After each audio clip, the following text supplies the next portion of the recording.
Bismillahirrahmanirrahim. Assalamualaikum warahmatullahi wabarakatuh. Dalam rangka memenuhi tugas mata kuliah Islam dan Adat Minangkabau dengan tema pembahasan suku atau marga daerah masing-masing, kami dari kelompok yang bertemakan Marga Batak akan membahas tentang beberapa marga yang terdapat di Mandailing.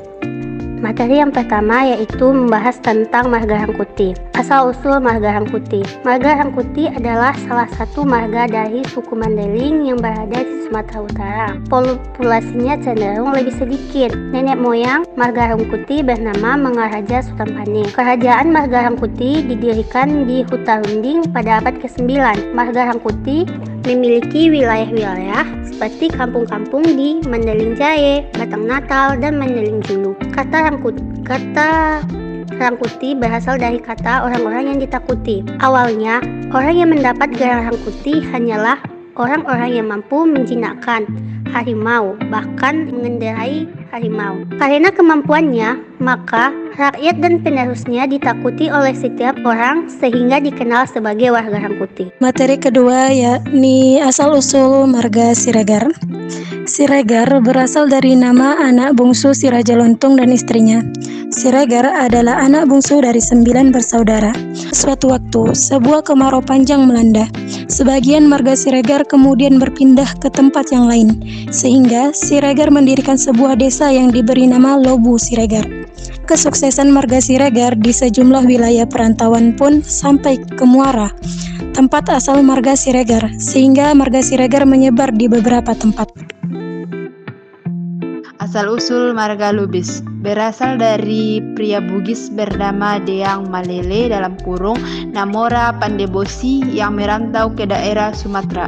Kemudian dia menikah dengan putri raja bernama Silenggana Dalimunte dan memiliki 2 anak laki-laki bernama Sultan Bugis dan Sultan Burayun. Keturunan Sultan Bugis, Sultan Burayun yang menurunkan marga Huta Suhud. Namora Pandebosi menikah lagi dengan gadis dari Pijonggor Koling, memiliki 2 anak laki-laki bernama Si Panawareh dan Si Bargot Lage. Keturunan Si Panawareh dan Si Bargot Lage yang menurunkan marga Pulungan. Dikisahkan Namora Pandebosi menikah lagi dengan Putri Bunian. Disebut Putri Bunian karena dia merupakan istri yang disembunyikan atau dalam bahasa Mandailing disebut Bunian (disembunyikan). Dari perkawinan dengan Putri Bunian lahir 2 orang anak laki-laki kembar yang bernama Si Lakitang dan Si Baitang. Keturunan Si Lakitang dan Si Baitang kemudian yang menurunkan marga Lubis. Berikut ini adalah gambaran rumah adat tradisional suku Batak Mandailing yang disebut juga dengan Bagas Godang. Bagas Godang adalah bangunan yang terbuat dari kayu dan merupakan peninggalan dari Raja Junjungan Lubis yang menjadi Gubernur Sumatera Utara ke-6. Bagas Godang ini berbentuk 4 persegi panjang yang disangga kayu-kayu besar berjumlah ganjil. Ruangannya terdiri dari ruang depan, ruang tengah, ruang tidur, dan dapur. Terbuat dari kayu, berkolong dengan 7 atau 9 anak tangga, berpintu lebar dan berbunyi keras jika dibuka. Masyarakat Mandailing menganggap Bagas Godang sebagai tempat sakral karena adat dan hukum yang berlaku dalam masyarakat Mandailing dijiwai oleh Bagas Godang. Berikutnya adalah pakaian adat Batak Mandailing. Sebenarnya pakaian adat Batak Mandailing tidak jauh berbeda dengan pakaian adat Batak lainnya.